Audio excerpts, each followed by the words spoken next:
ና ሄርሜላ አንዴ ነው ወደዚህ ወሰደ። ማሻአላ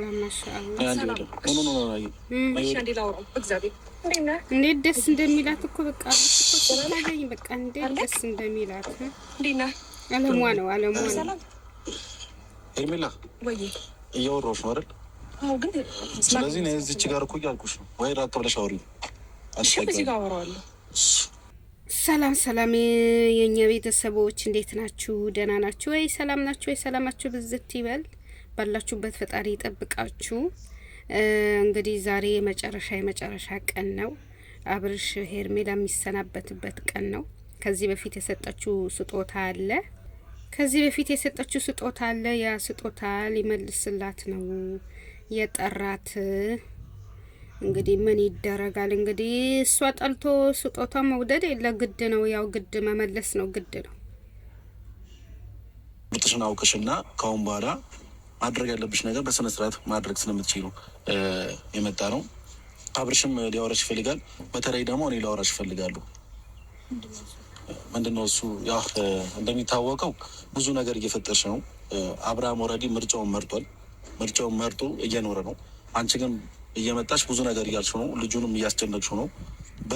በግድ የኔ ሁን እያልሽው ነው። ስለዚህ ከዚህ በላይ እሱም ማስጨነቅ በቃ የፊ በቃ ስጧት፣ በቃ ስጦታዋን ስጧት፣ በቃ አታስለፈልፏት፣ በቃ ደከመች እኮ በቃ ይበቃታል፣ በቃ ስጧት፣ በቃ ስጦታው ስጧት። ከላስ ከዚህ በላይ ምንድን ነው? ሲጀመር አብርሽ እኮ እኛ አላሰብንም እንጂ ሰዓቱ የዛሬ አመት ሰዓቱ ካደረገ በኋላ ነው ቅይይር ያለው ሰዓቱ ካደረገ በኋላ ነው። እንደ እውነቱ እናውራ ከተባለ ማለት ነው። ሰዓቱ ስጦታ ከሰጠችው በኋላ እጁ ላይ ካደረገችለት በኋላ ነው አብርሽ የተቀያየረው ማለት ነው። እንደዚህማ ከተባለ ማለት ነው። ስለዚህ አሁን ሰዓቱ ይመለስላታል። ያው እንግዲህ ሁለተኛ እንዳትመጪ ብለው እንግዲህ ሰዓቱ ይሰጧታል። ግን እሷ መምጣቷ አታቆምም። እናያለን፣ ገና ብዙ ነገር እናያለን። እርግጠኛ ነኝ ገና ብዙ ነገር እናያለን። ሰዓቱን ቢሰጣትም የምትቀር አይመስለኝም። ሄርሜላ አትቀርም፣ ኧረ አትቀርም። አብርሽ ገና ሁለተኛ ልጅ ራሱ ሲወልድ በቃ ምትተዋ አይመስለኝም። ስጦታ ይመለሳል እንዴ? ተቀበይ ሀቢብቲ ይጠቅምሻል። 500 የተገዛ ሰዓት እኮ ነው። ስለዚህ ያንቺ ሰዓት ምንም 500 አይደል እንዲያወጣሽበት። ተቀበይ ይጠቅምሻል። አብርሽ አይጠቅምሽም፣ ግን ሰዓቱ ይጠቅምሻል።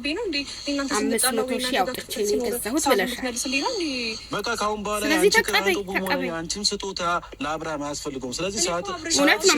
ምን ያደርጋል? ቆይ አንዴ ፍሬም ስማኝ። እኔ ሰዓት ውስጥ ብዬ ጠየቅኩት እኮ የኔን ሰዓት አውልቆ ሌላ አዲስ ሰዓት ማድረጉ ለምን አስፈለገ ብዬ። መብቱ ነው ውዴ፣ መብቱ ነው።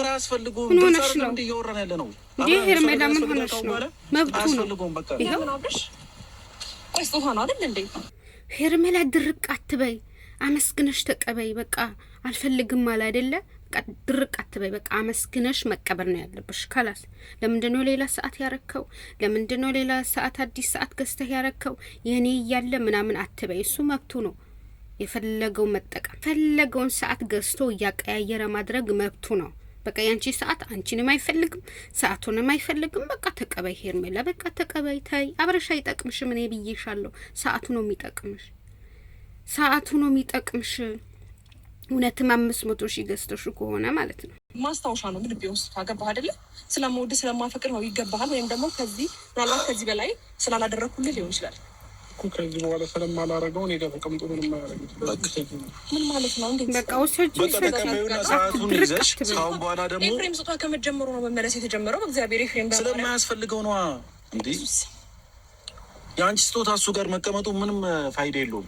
ስለዚህ ከነሰዓትሽም ከነራስሽም ከነስጦታሽንም ይጂ በቃ ካሁን በኋላ አብርሃም አጠገብ እንድትደርሺ አልፈልግም። አብርሃም በእግዚአብሔር እሺ አታድርገው ቢያንስ ሄርሜላ እንደሆነ በቃ አንተ ስላልፈለከኝ እኔ አልተውህም፣ መብት የለህም፣ እከስሃለሁ እያለችው ነው። ዝም ብለህ እኔ በመተውህ እከስሃለሁ። አንተ ስለተውከኝ እኔ አልተውህም። ብዙ ዋጋ ከፍይብሃለሁ፣ ብዙ መስዋዕት ከፍያለሁ እያለች ነው። ባለቤትህ እንኳን ጥላ ስትሄድ እኔ ከጎንህ የነበርኩት እኔ ነኝ። በክፉ ቀን ከጎንህ የነበርኩት አይዞ ስለ የቆየሁት እኔ ነኝ። እንባህን ስጠርግ የቆየሁት እኔ ነኝ። ስለዚህ ዛሬ እንደ ማይረባ ዕቃ ልትተወኝ አይገባም እያለችው ነው። እኔ ተስፋ አልቆርጥም። ገና እለምንሃለው እኔ አልተውህም እያለችው ነው ሄርሚ ማለት ነው።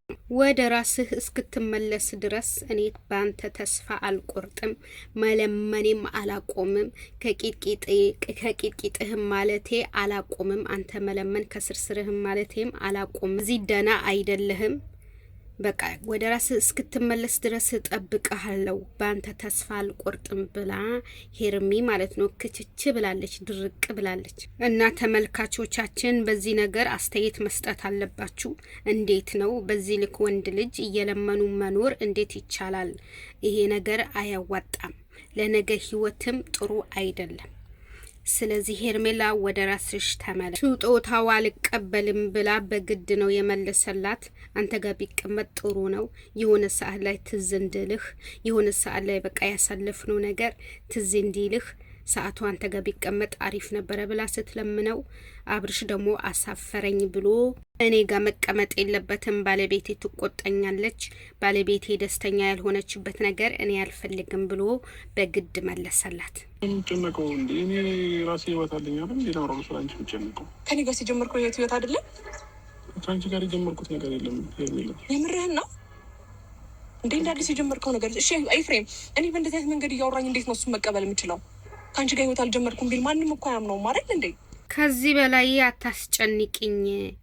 ከአንቺ ጋር ምንም አይነት ህይወት ሊኖረኝም አይችልም፣ ትናንትም አልነበረኝም ብሎ አብርሽ ተናገራት። ስለዚህ ይሄ ነገር ምን ይባላል? እኔ ራሱ በእውነቱ ግራ ገብቶኛል። እሺ ከኔ ጋር ህይወት አልጀመርሽም ማለት ደግሞ አይጠበቅበትም። ምክንያቱም ከኔ ጋር ህይወት ጀምሯል። ይሄ ትክክል ነው። በቃ ወንዶች እንዴ ናቸው ውዴ፣ በጠራራ ፀሐይ ይክዳሉ፣ በጠራራ ፀሐይ ይክዳሉ። በቃ ከዛ በኋላ ትንሽ ደቂቃ ከኔ ጋር አሳልፍና ትሄዳለህ አብርሽ።